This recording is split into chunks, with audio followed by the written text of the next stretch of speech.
Well, thank you everyone for tuning in today. We are sitting down with Rob Stenberg from Stenberg Associates. And I met Rob recently going through one of his mastermind courses. And Rob, we just want to thank you for taking the time to be here on the weekend with us. My pleasure. Thank you. So, yeah, my pleasure. We're just going to dive right in. Yeah. And why don't you tell us what you're doing today? Kind of tell us your story. Yeah, absolutely. I've been in sales for, a long time. And I got into sales completely out of necessity.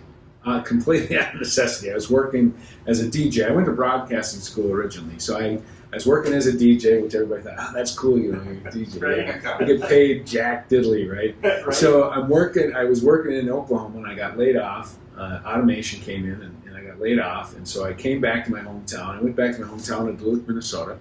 And I was working at a country station from midnight to 6 a.m. making minimum wage. And minimum wage at the time was like $3.60. Woo! Yeah, giddy up. I was literally, and I mean literally, this is back in the mid to late 80s. I was literally living in my parents' basement, long before it was in vogue. So I feel like I started a trend or something. But and so I got to make more money than $3.60 an hour, right. Working midnight to 6 a.m. 6 days a week. So I had a connection at a local golf course with the head golf pro, and he said, I need somebody from 7 a.m. to 3 p.m. Can you work 7 to 3 p.m.? And I said, sure. So 6 days a week, that's what I did. I worked at midnight to 6 at the radio station, then at the golf course from 7 to 3, and then go home, go to sleep, and do it all over again. Got it. So brother lived in Phoenix, Arizona, and he said, I can get you a job in sales selling sporting goods equipment. And I thought two things.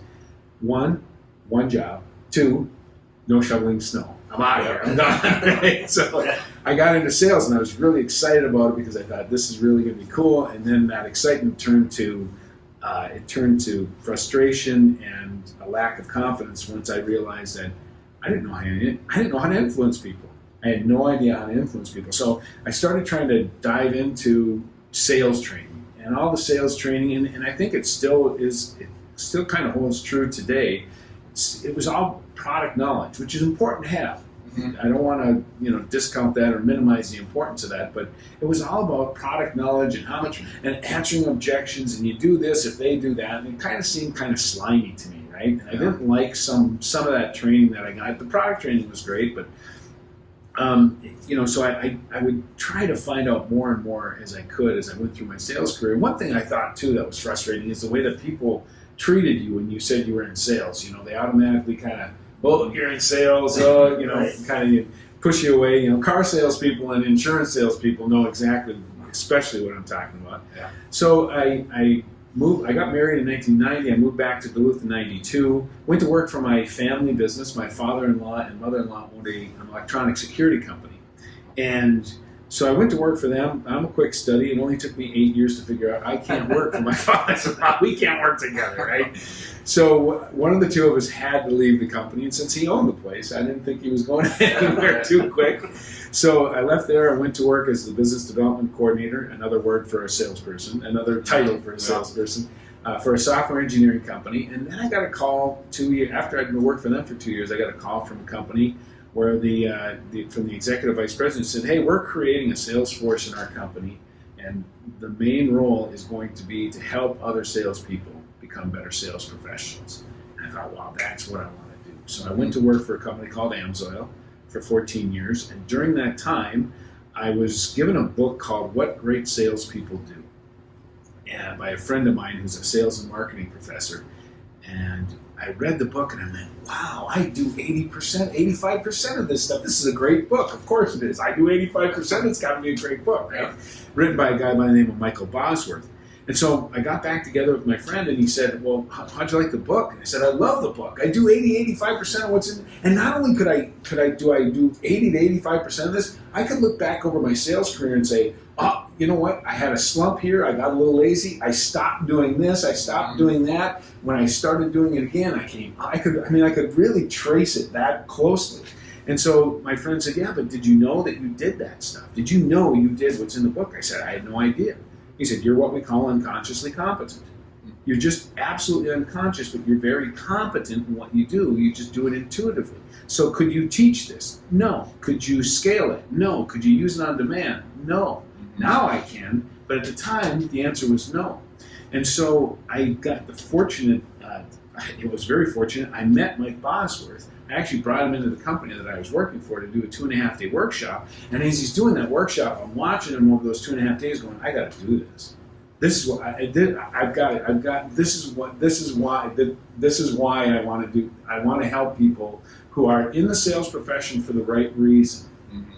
Get past some of these myths that are out there about salespeople, and get past some of these stereotypes about salespeople so they can really help their clients. And so that's when I decided I'm going to start Stenberg and Associates Sales and Leadership Academy, and that's why I'm doing today what I'm doing. And the phone calls you get, one of the quotes that I love is from John Maxwell, where he says, you know what, once you taste significance, success will never do.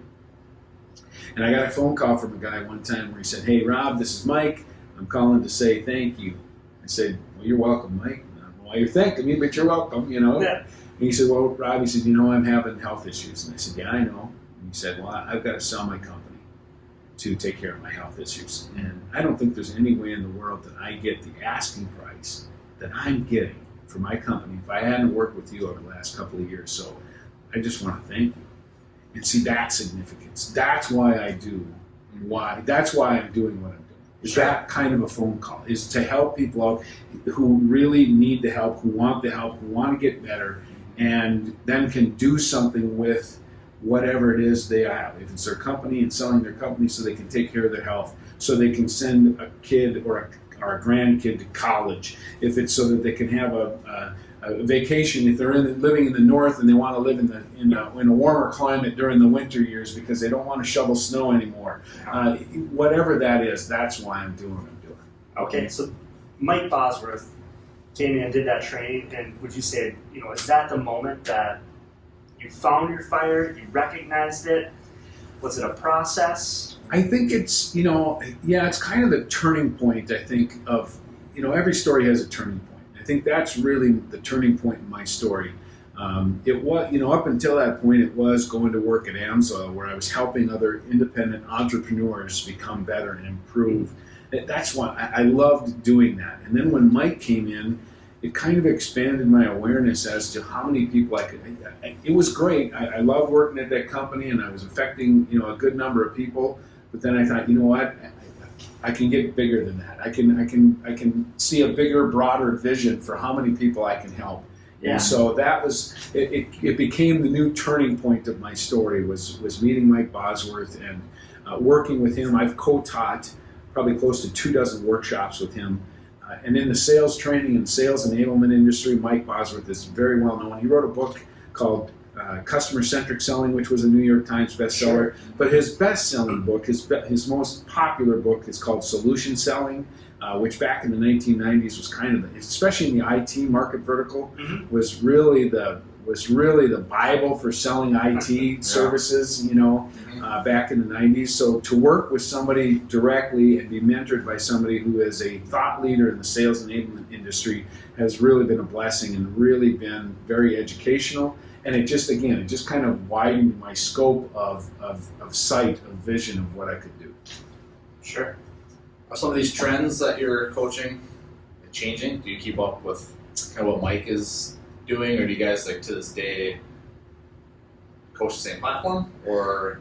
No, it's continual improvement. I mean, I take a look at what we taught the first couple, first 2 or 3, and Mike is big on this. Mike is big on you continually improve. In fact, I just emailed him back, and we were emailing back and forth 2 days ago on something that Seth Godin put out. And he put out this email, and it had more to do it had more to do with the marketing side. Seth Godin's, kind of the marketing guy, right? Mm-hmm. And so Mike's thought was, okay, I like what he's saying here. I like his thought process here. Shouldn't we do something similar for our sales from the sales side, for our clients from the sales side? And it had to do with the way, we look at reality. I mean, we all have a different, we all have our vision of reality, but somebody who believes one way, their reality is one thing, and somebody who believes the opposite has a different reality. And how do you bring those realities together? And Seth was kind of talking about it from a marketing side, and so Mike said, well, maybe we should do something like this from a sales side.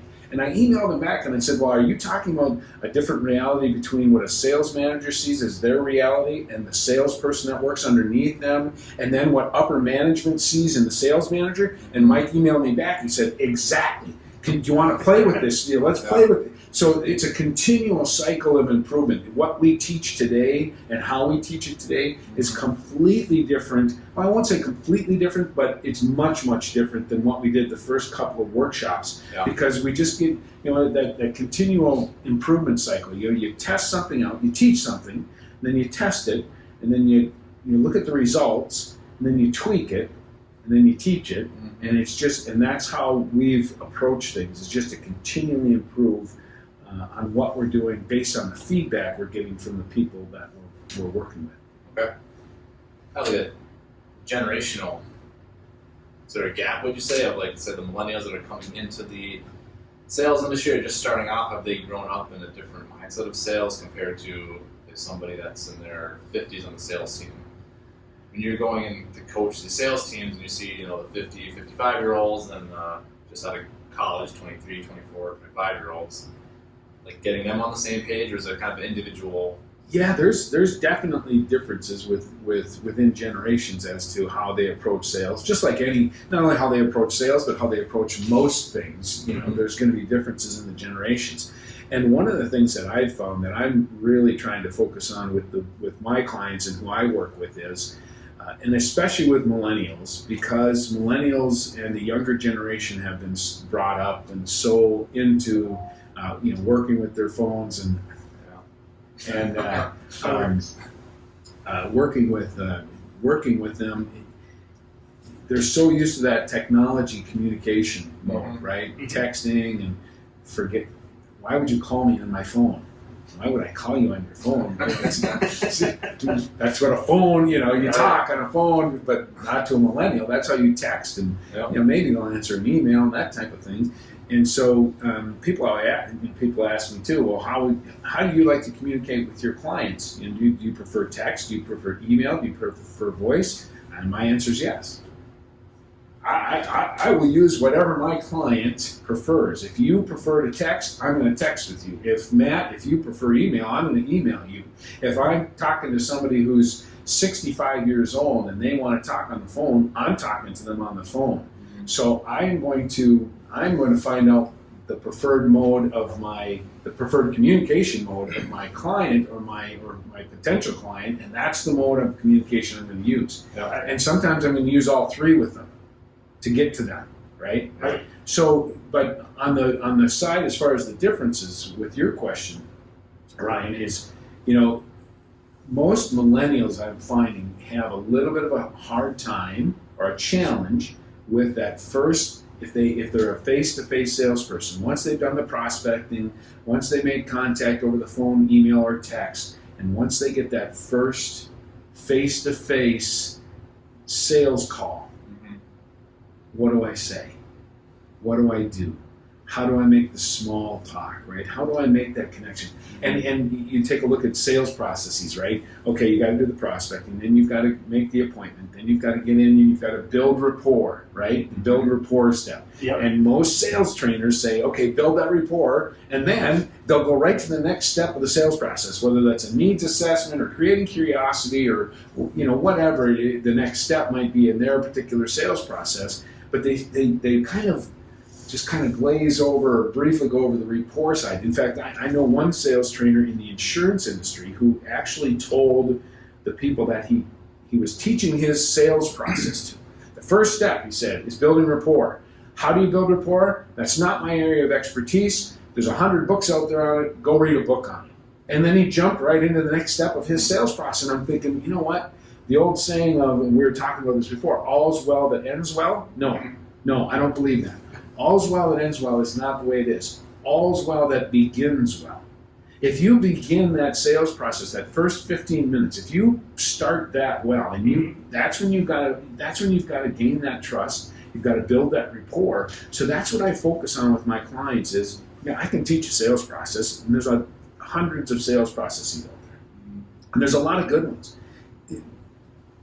But the fact of the matter is, if it doesn't start well, if you can't gain trust with somebody, it's done. You're done. Yeah. Stick a fork in it. You're done. You're not going to do that. And what millennials have a harder time than somebody who's been in sales for 40 or 50, or who's 40 years old or 50 years old, 60 years old, and they've been in sales. They've figured that part of it out. Mm-hmm. If they're successful and they've been carrying a bag for 15 years, they figured out how to gain that rapport. Well, somebody who's 23 and brand new into the sales field, who's used electronics and not a lot of face-to-face, they don't know how to make that emotional connection. That's why they came out with emojis, so that you can show emotion over your text, right? Well, because you're not supposed to read into text and emotion, right? Exactly. That's quicker. Or emails. You're not supposed to. We all do it.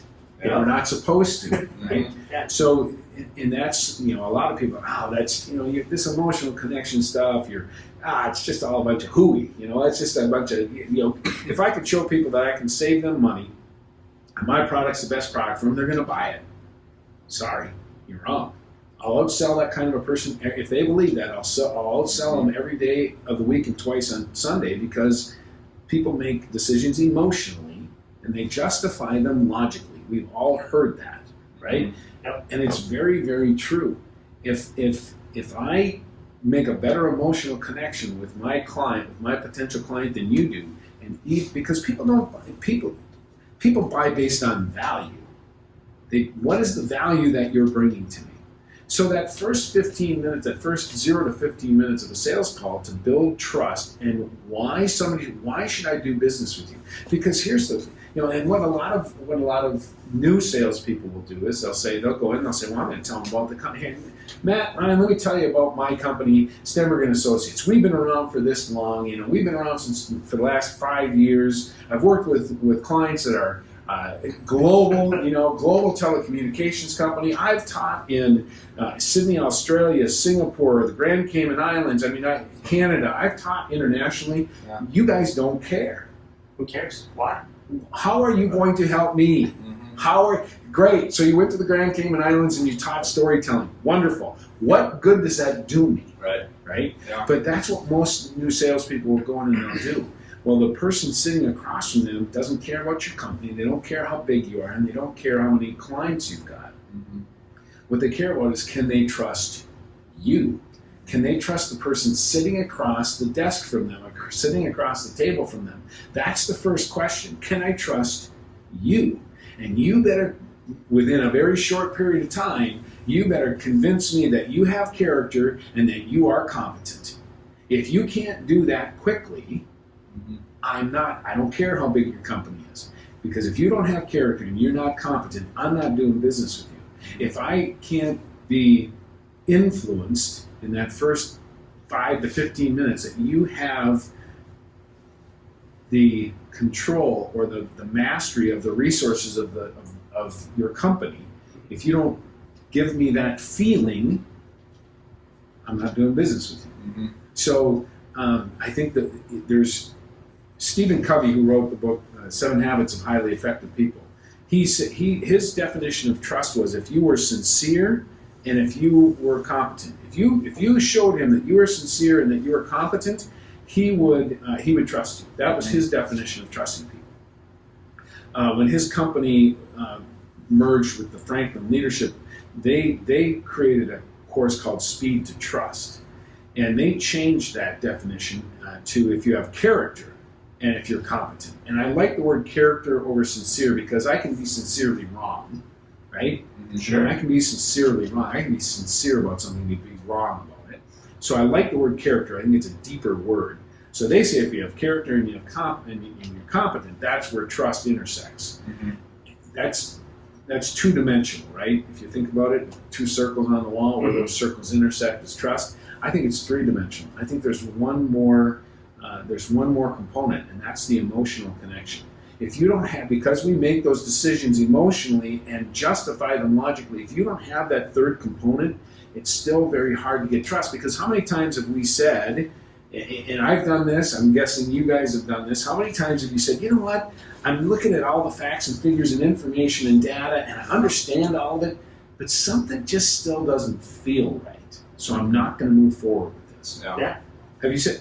Yeah, as a salesperson, I run into it a lot. I see other people run into it, and it's like, okay, where did I miss up? Why doesn't that person trust what I'm giving them, or even somebody like trying to sell me a vehicle, or it makes sense, but I just I don't want to do business with this person for whatever reason. Right, and something just doesn't feel right. It's a feeling. And feeling is emotion. I mean, that's an emotional thing. So the emotional connection wasn't there somewhere. That's where trust is, and that's why I think it's 3-dimensional versus 2-dimensional. And this is something that Mike Bosworth and I have taught for quite a while, is how do you make that emotional connection?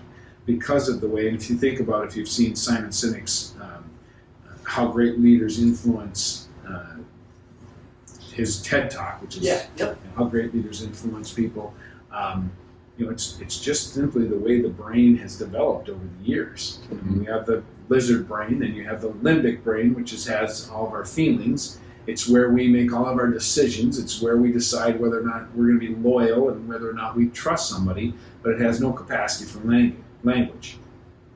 The neocortex, the most recent part of the brain to develop, understands all kinds of facts and figures and features and benefits and data, but it has nothing to do with decision making. It is where language is housed, but it has nothing to do with decision making. So what do most salespeople do, especially newer salespeople? They go in with all the facts and the figures and the data, and here's why. And then they don't understand why somebody doesn't make a decision when it's very obvious because of the data that's presented that they are the best solution. They are the best to go with, but they can't. And so there's some behaviors that salespeople exhibit that actually are detrimental to their success, that they think should add to their success, that should help their success, and it's actually detrimental to their success. I had an experience, sorry if you're going to ask a question. I just wanted to share that to get your insight about this too. A very good experience. We purchased a security system. And I think when you purchase a security system for your home, you're either being proactive or reactive. Yep. Fortunately, on our side, we were being reactive. So going into what I was was going to be a sales call on the security system, we needed to get one for our house. When I called this sales rep, he didn't talk about the features or anything. He just sympathized or showed me empathy towards our situation that happened, which was really just a jingle on our door. And I woke up in the middle of the night, saw somebody running across the lawn, and they were off. Wow. So I just kind of raised our red flag. Okay, that's security scary. System. So I went in depth with the sales rep. Well, why? Because he asked, okay, why are you looking for this one? Not like, hey, welcome to the XYZ company. Here's all the features that we have. Yada yada yada. We talked about our situation. I know it could have been an emotional sale, but being in the sales industry, I knew okay, when's the sales pitch coming? Right. When's his waiting for the two-liners coming in? He wasn't on any script. As far as I could tell, was just feeding off of what I was telling him. Then I kept trying to talk myself out of it. Like, okay, well, this sounds good. Let me call my wife, talk about pricing, and what's your contact information? He's very honest. He's like, Ryan, I can't guarantee that I'll be the person you're going to talk to, or with this price, or understanding your situation. Here's my best solution for you, understanding you, your situation, and your wife's fear, and we talked about naming, like. Kept using my name over the phone, like Ryan, but still the whole was a conversation, and we didn't get into the products or solutions until he understood how I was feeling, how my family was feeling. We had 2 kids. He kept bringing that back up in the conversation. Ended up in a sale on that call, and 30 minutes or less was on my lunch break for work, and my goal going into that was to get pricing, to see if this was the right fit, go to a different company, find out the same thing, but I guarantee you if I went to another company, it would be, here's our products, right. XYZ, here's why I think you should buy from us. He understood the reason, and it's interesting because my father-in-law, when I worked for my father-in-law, he owned an electronic security company. Okay. That's what I did. So I mean, that kind of a thing, and I was still pretty young in my sales career when that came about, and I remember a time where I was 29 or 30 years old, and I went into this. I got a phone call from a couple, a person that said, "Hey, we're a security system for our house." Mm-hmm. And one of my questions is, well, have you ever experienced a break-in or any bad experiences as far as burglaries? No. Okay, so again, you're absolutely correct. It's either proactive or reactive, right? So you got to figure that out as a salesperson. Well, when they say no, you think you're in a proactive situation. So I went in, I made an appointment with this couple the next day. They're probably in their mid-60s. So I go into their house and I'm talking, and I'm an extrovert, so I don't have, connecting with people has never been one of the things that I've had too much of a challenge with. Mm-hmm. So I'm connecting with the wife, but I wouldn't have wanted to play poker against this guy. I mean, he was stone-faced. I'd crack a joke, his wife would laugh, nothing. He was just like, just whoa. Yeah. So, and I wish I could say that I did this, because of some great insight that I had at the time, but it really was because this had happened to me about a half a dozen times. I finally got sick of it, is when I sat down after doing the security audit of their house and walking around their house and designing a security system, and I figured out what their investment would be, and I looked up at this guy, and he's just stone-faced. And so I pushed my paperwork aside, and I said, I looked at him and I said, I just want to stop here just for a second because something just isn't right. I just don't feel like something's right. And it just seems like I may have done something to offend you because I just don't feel like we're making any connection here. Yeah. And if I did something to offend you, I guarantee you it was not I would never intentionally do something to offend you. So I'm just wondering if I have done something to upset you because you just don't seem to be, And he looked at me and he yelled. He literally yelled. He goes, "No." He goes, "I'm upset because I have to have you here." "You have to have me here?" "Yeah, some punks break into my house and now my wife doesn't feel safe in my house." I'm thinking, the first thing that went through my head was, okay, well, first you told me you didn't have any problem. Yeah. So they thought, oh, here we're going to get the sales pitch and the salesperson's going to take advantage of us, right? Right. So they told me, no, we didn't have a problem, but I could tell something was wrong. So he admits that they did get broken into, and I have to have you here. The second thing my mind blinked to was, this guy's probably 64, 65 years old, and his wife doesn't feel safe in his house, in his castle. Mm-hmm. How would I feel if my wife didn't feel safe in my castle? Yeah. I would be ticked off, right? And so I looked at him and I said, "I am sorry. I am not here to upset you. If my presence here upsets you that much, I'm out of here. You guys call me back when things have settled down just a little bit and you're a little bit more open to what we're talking about here, but I'm just going to take my stuff and go." And so I start packing my bag. And he goes, "Wait a minute, whoa, wait a minute." And his whole demeanor changed. His body language changed. His shoulders went down. His face changed. He says, "Are you telling me you're willing to walk out of here right now without a sale?" I said, "Absolutely. I don't do what I do to upset people. And I've obviously done that, and I'm in your house, and I'm upsetting you. It's not why I do. No, I'm out of here." And he says, "Wait a minute. How much you put in the security system?"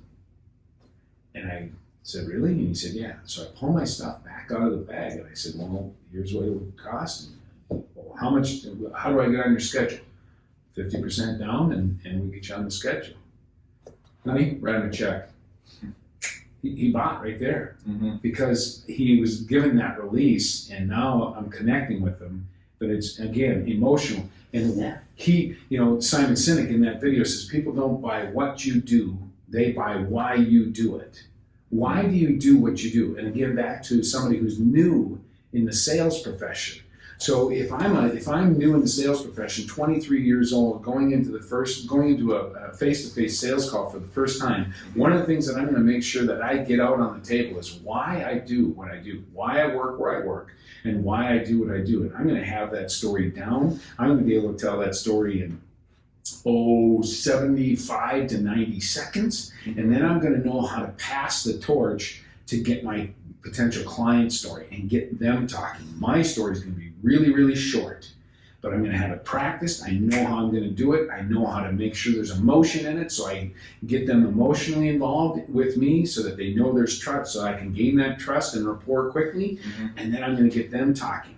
And if I can get them talking after I've talked for 90 seconds, they're going to talk for 10 minutes, and I'm going to be the great conversationalist. Yeah. So Interesting. that's interesting that you had the same kind of, when somebody trying to get into your house while you're there with your kids, and that connection back it's important because that's where we make the decisions. Yeah, I told my wife that. I was like, it was a genuine person that cared about the situation. They cared. Yeah. They cared. Yeah. If you can't show that you care, you're toast, man. Yeah. You gotta show that you care. If you go in there and it's all about you, you're toast. Yeah. You're toast. Yeah. So and being others focused, what I call other minded, Yep. And that's it's not human nature to be other minded. We're oh man, I gotta make this sale, or my house payment's coming due, my car payment's coming due, I gotta pay my life insurance, I gotta pay this, I gotta pay that. If our focus is all on us and not on our client, it makes it very difficult because the client feels that. Again, sometimes that's where something just didn't feel right. Well, we all send off vibrations. Those vibrations are either going to be positive or negative.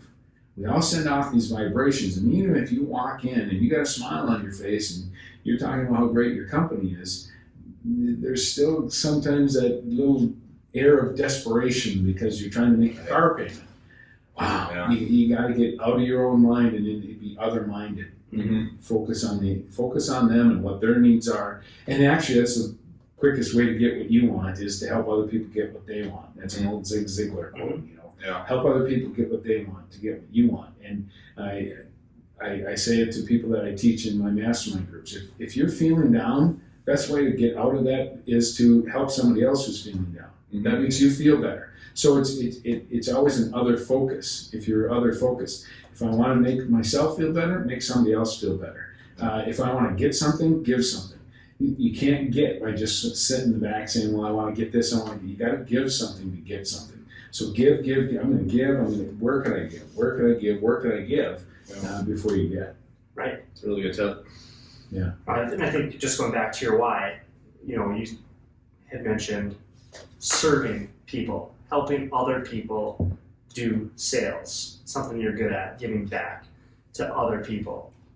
Which, one thing, like I said, one thing I've never had too much of a challenge with is connecting with people because I am an extrovert. But here's the deal. The best, I always ask this question, what personality makes a better salesperson? And this is a trick question. Is it an introvert or is it an extrovert that makes the best salesperson?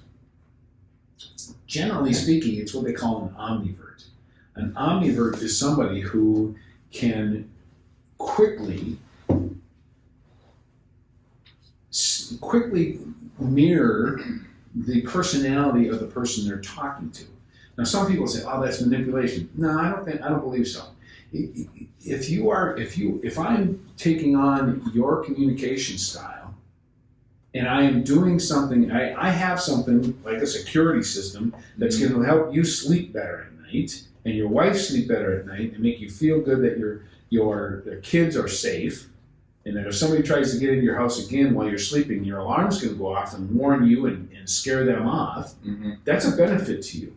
Now, so if I'm just taking on a communication style that I see that you prefer, all I'm doing is making sure that I communicate the best way that you're going to understand it. Right. Now, if I'm doing it for other than those reasons, then I'm manipulating.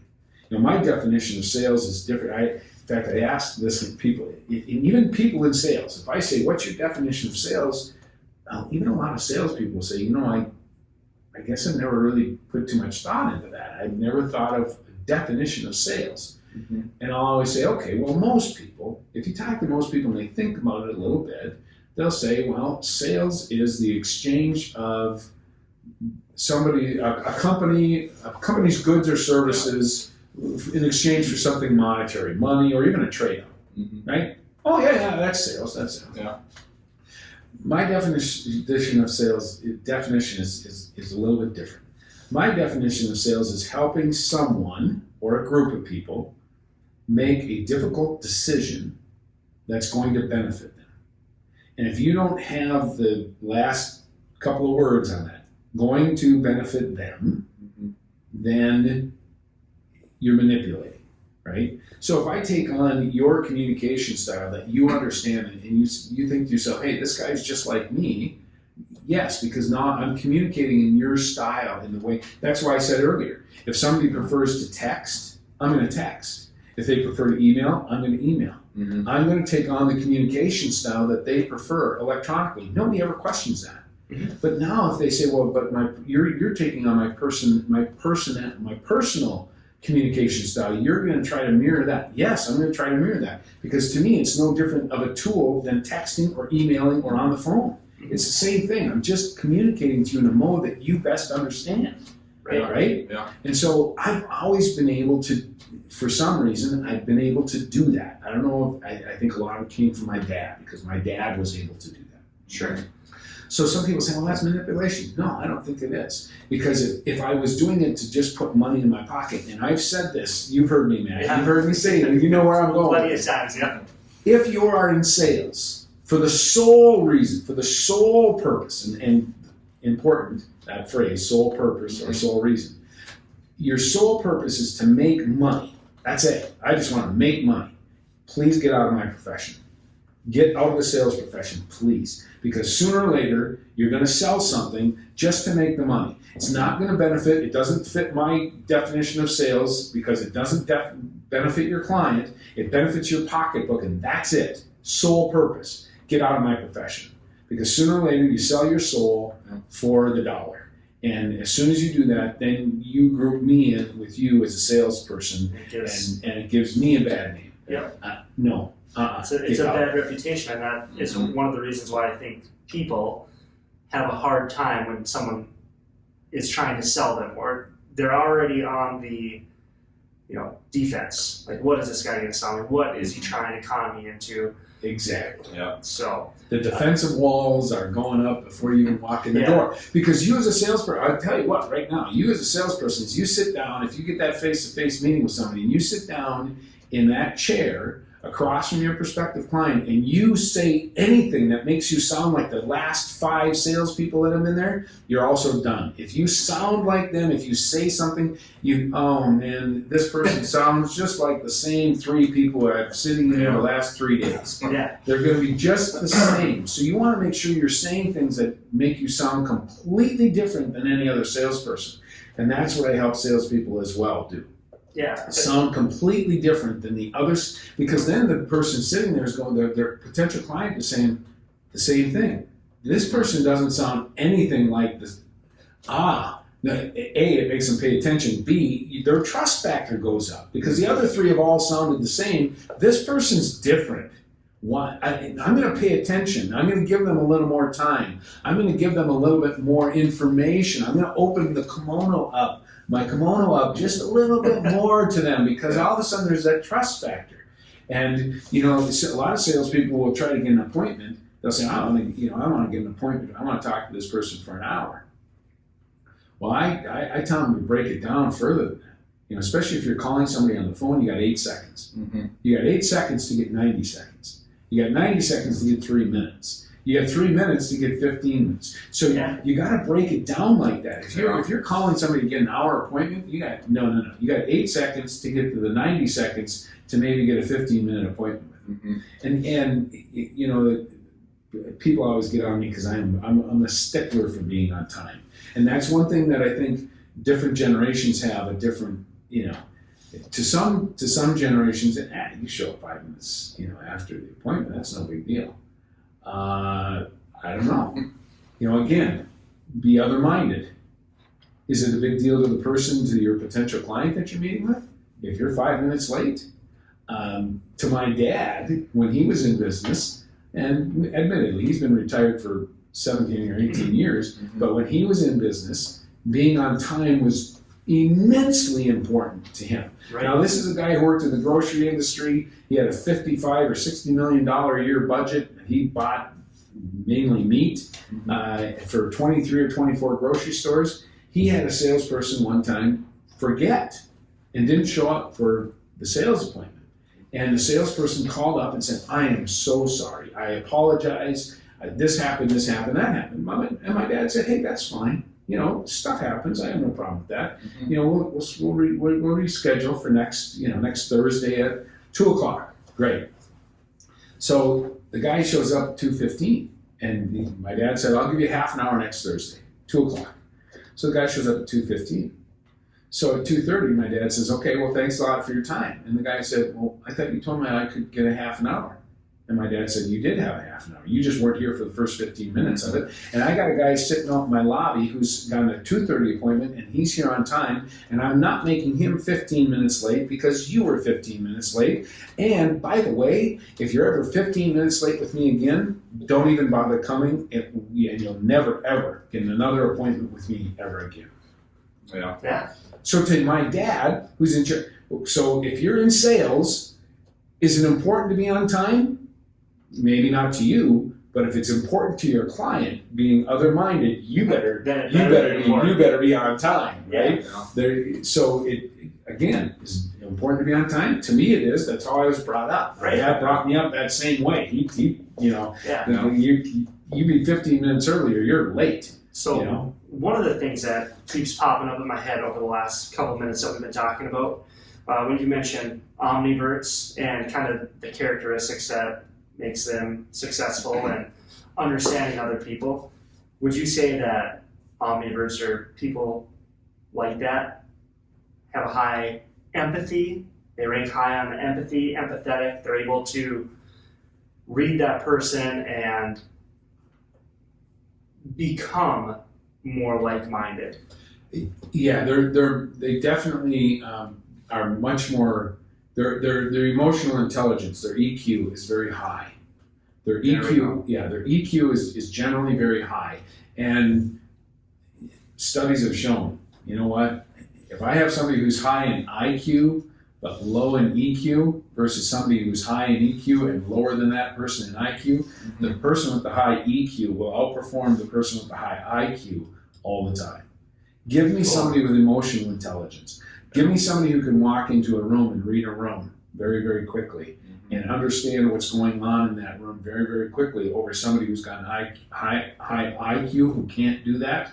I'll take the person with the high EQ every day of the week. Yeah. Because they can read a room, they can read a person, they understand how they want to communicate, they understand what they then need to do to modify their communication mode to match what that person wants. So people who are omniverts also understand better than extroverts, and this is something that I've had to really work on, is my listening skills, because extroverts generally, even though they are generally known as good salespeople, they are absolutely horrendous with their listening skills for the most part. And admittedly, early in my sales career, I was the definition of horrendous with my listening skills.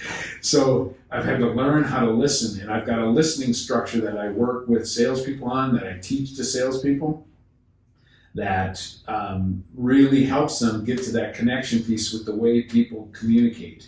So that people look at you and they say, wow, you actually really listened to me, and you really listened well. You didn't miss any. How'd you do that? I've had people tell me their stories, and then I say, well, if I get you, Matt, here's your story, and repeat their story back to them, and they'll say, how'd you just tell me my story better than I told it to you? How'd you do that? Yeah. Well, it's through a listening. It's through a listening framework that I teach salespeople, and especially extroverts. And there's one guy that went through one of my workshops. He was the greatest storyteller, one of the greatest storytellers I've ever met. He was a CEO of his own company, a dynamic kind of a guy. He was an awesome storyteller. This guy could tell a story that would just keep you on the edge of your seat. And when it came to the listening skills portion of the workshop, he was horrendous. He was terrible. He was the worst listener in the room. Seriously, out of 24 people in the workshop, he was the worst listener in the room. He was a very successful guy, don't get me wrong. But boy, I'll tell you what, when you become a CEO or when you get in, the higher you go up in an organization, generally speaking, it's the fewer people that you get input from. That's when you really need to work on your listening skills. Work on those listening skills because you're getting input from fewer people, so you've got to become a better listener and learn not only to listen to what is being said, but what's not being said. And that's not what most sales vice presidents, hard to do. That's hard to do. Yeah, and the higher you get up in an organization, if you're a VP, if you're a director, if you're a CEO, those positions get fewer and fewer people giving them input because that's just the way it's structured. So they're the people that really need to work on those listening skills. And again, what's being said and what's not being said. Right. So one of the other things that I wanted to bring up is in our last meeting, and then even on our phone call when we set this up, you had mentioned that you don't like the definition close. Closing, yeah, Closing. I hate that phrase. Can you explain that? Yeah. Because I hear it, in our company, hey, did you close that sale? Right. Hey, what are you going to close today? Yeah. Right. Yeah, and it's it's a personal thing with me because I look at it and say, okay, what's closing? Do you like to be closed? As a buyer, think of yourself on buying. Do you like salespeople who try to close you? Yeah. Right?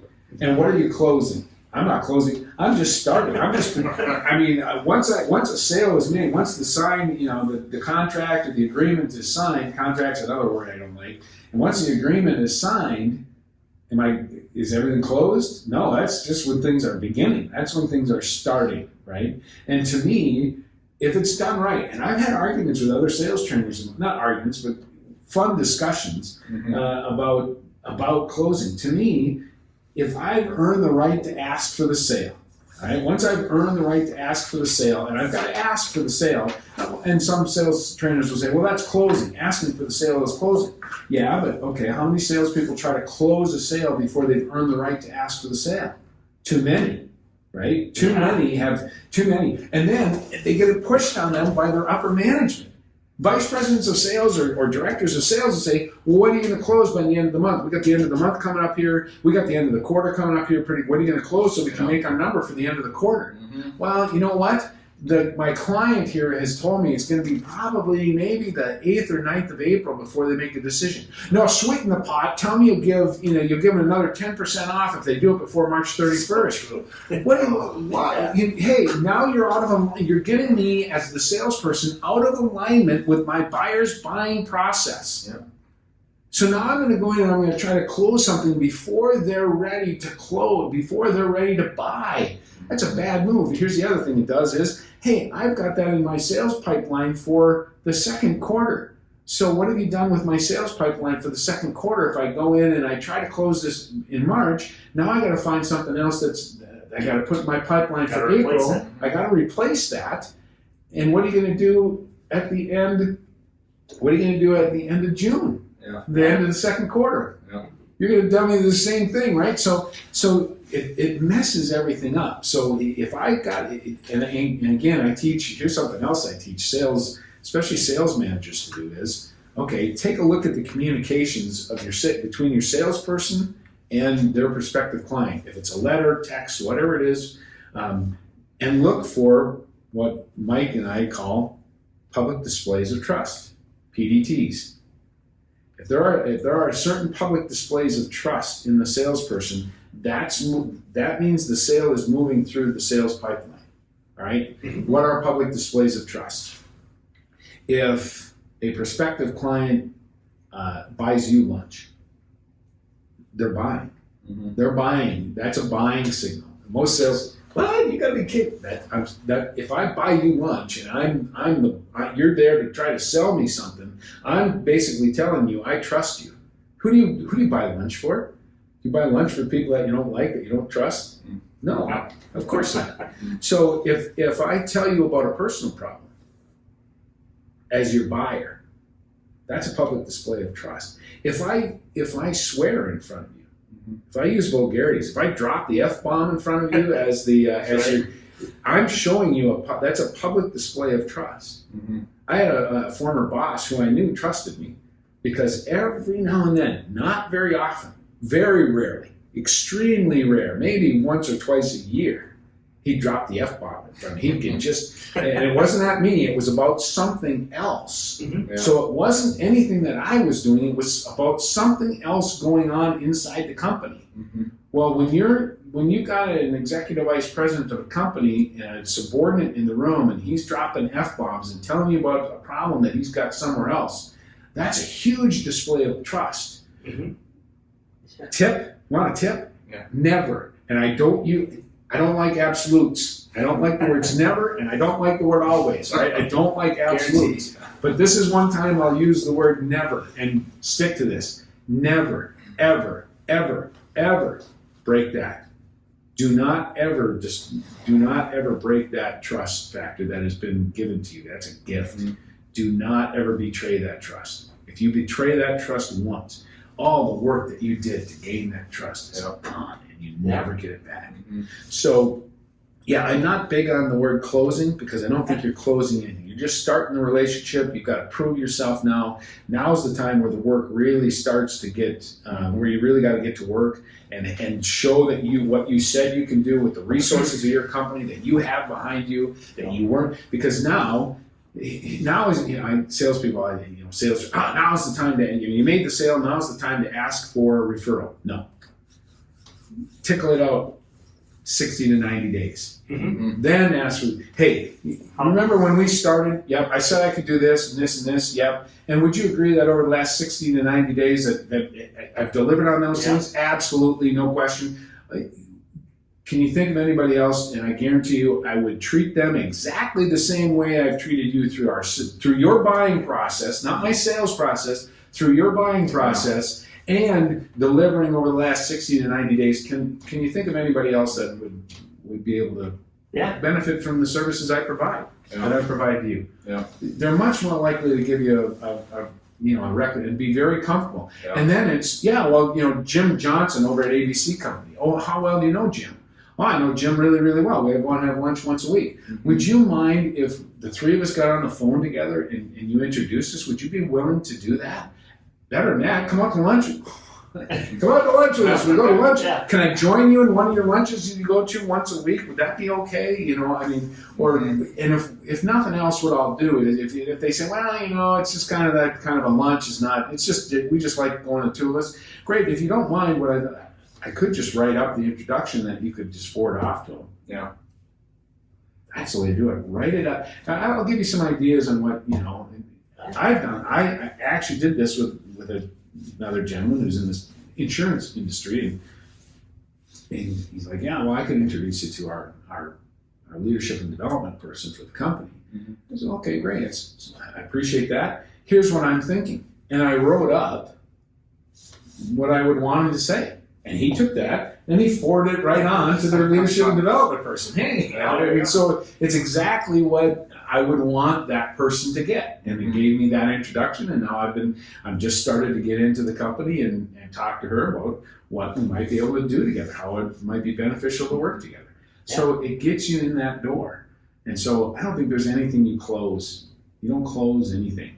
And again, if sales vice presidents and directors of sales want to find out how to avoid that vicious cycle of, hey, try to close them, by the end of this quarter here, and not screw up next quarter's sales funnel and projections. Because if you want to tick off a vice president of sales real quick, don't come with projections that are unrealistic. Because what is that vice president of sales doing? They're putting it in their projections and they're passing it on to the CEO. Mm-hmm. And when that doesn't come through, you got a very unhappy vice president of sales. Right. So be realistic about what's in that sales pipeline, and then don't do things that are going, don't rob Peter to pay Paul, and rape, the second quarter just so you make your first. Don't be that short-sighted. It's a longer-term game than that, and a lot of sales organizations, they don't see it that way. I think they'd be better off if they looked at this as, hey, this is more of a long game than just making our numbers at the end of the quarter. If we get better at what's in our pipeline and having what's in our pipeline come through, because we've increased the ability of our salespeople to gain the trust and rapport in that first 15 minutes, we can be more realistic. I think that's why Matt and I, outside of being friends, but just working in the sales industry together, I'd say we're both omniverts. Like, we can relate. We used to be on sales calls, first half of the morning talking to people on the East Coast, second half of the day talking to people on the West Coast, California area, just relating with people.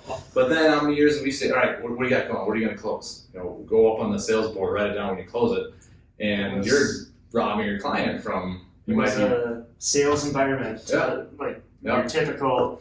I think we had a bell at one point. You had a bell when you put it on the whiteboard, and now you just promise your clients, sweeten the pot, like you said. You might not be able to deliver on all those goods that you just said you were going to, but you got on the whiteboard. Yeah, you don't feel as good doing that. It was a big thing to be up on the top. Not very other-minded, is it? No, not very other-minded, and that's to me that perpetuates the salesperson. Is a slimy, Glenn Ross, type of a thing. ABC, always be closing. That's a bunch of crap in my book. I mean, it's just ABC is always be connecting people, and I'm connecting with people or connecting people. In other words, if I have a client who says, well, here's my biggest challenge, this is the biggest challenge I have right now, and my product or service doesn't address that concern, I find somebody else who can. Well, you know what? I'm not the guy.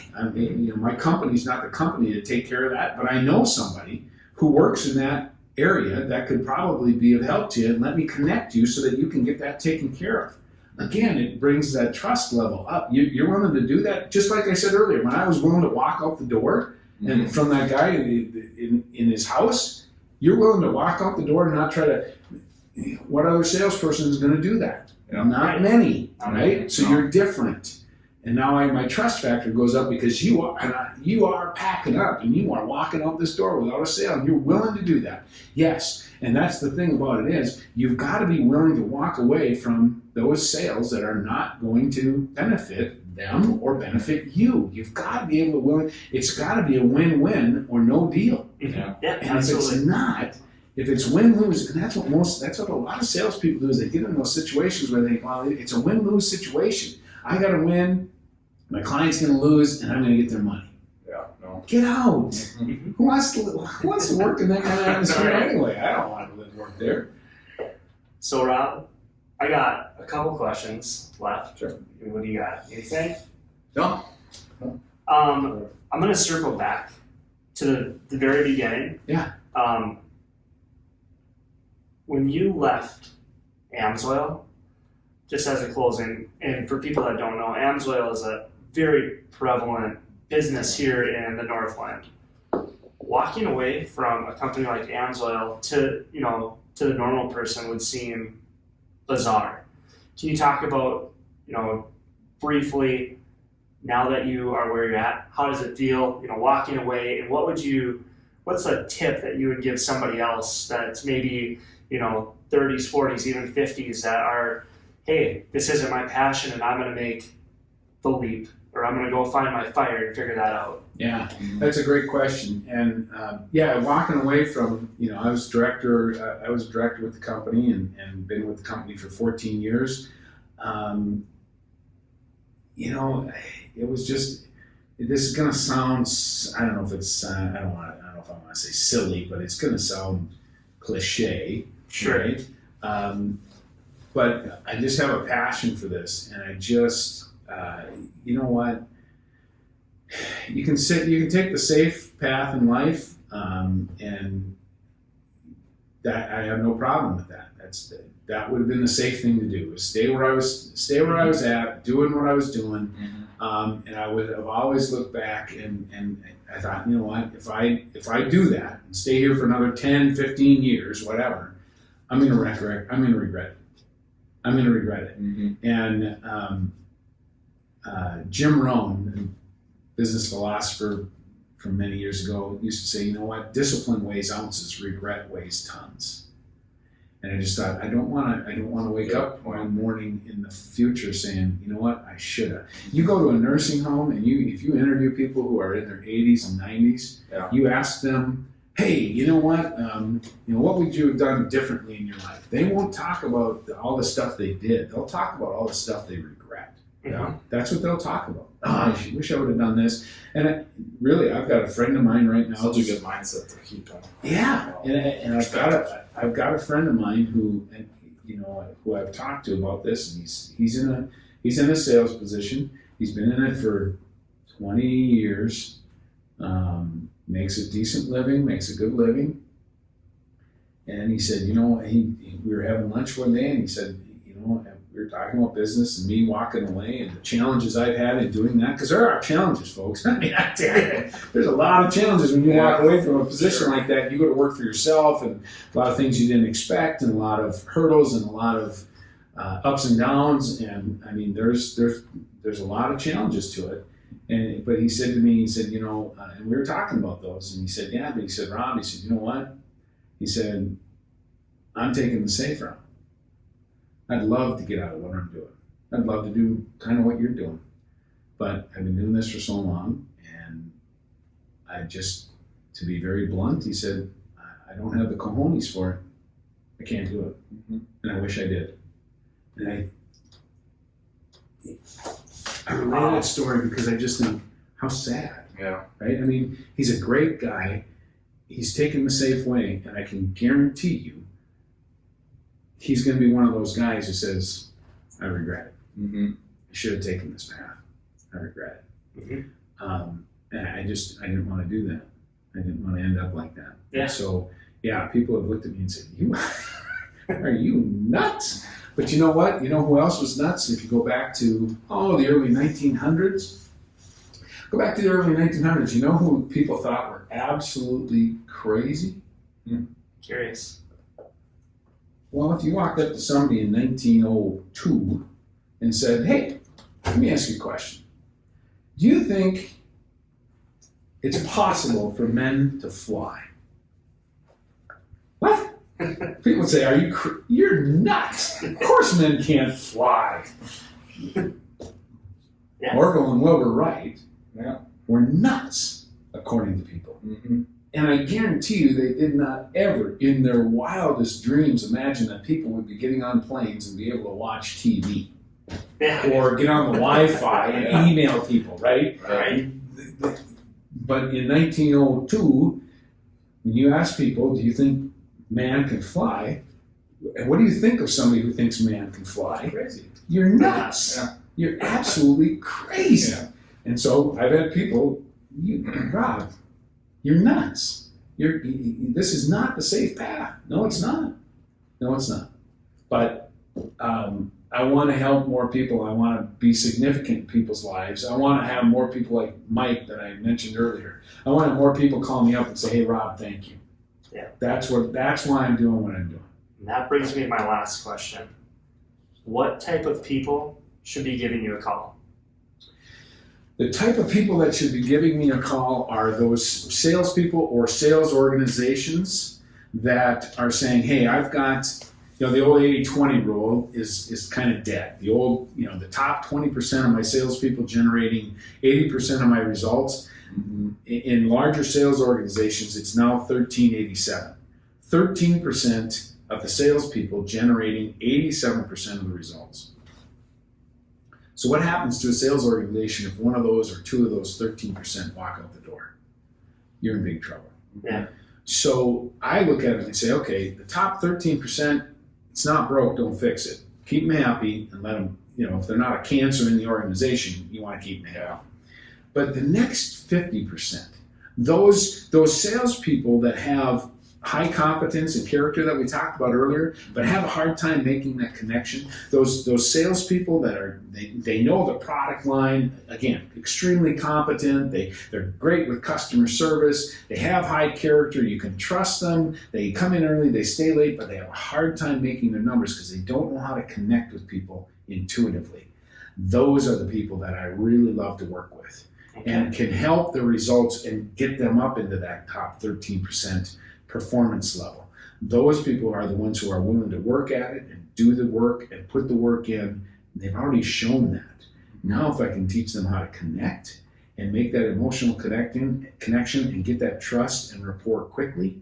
And now we know with neuroscience, it can be taught. Early in my sales career, it was said, you know what, you either know how to do that or you don't. It can't be taught. Mm-hmm. Well, with what we now know about neuroscience and the way the brain works, it can be taught. So those people that are really in that bucket, if you will, or in that category, that say, hey, I've got all the tools, I'm just having a hard time consistently making my numbers, or some people on my team, I've got 5 people on my team, I've got 3 people, I got 10 people on my team that are having a hard time making their numbers, but I'd hire them again tomorrow in a heartbeat. Those are the people that I'd love to work with and that should be talking to me. Awesome. And if they need to get in touch with you? There's a number of ways. You can go to my website, which is www.robstenberg, and the last name is spelled STENBERG, speaks.com. So robstenbergspeaks.com. Email rob@robstenbergspeaks.com, or they can just give me a call, 218-391-4156. It's 218-391-4156. They can get hold of me there anytime. There you go. Awesome. Thank you, Rob. My pleasure. This was is fun. This was awesome. We really appreciate it. And yeah, I mean, what an education we just got. That's awesome. Definitely. So thank you very much. Thanks for having me. Yeah. All right. Perfect. Great.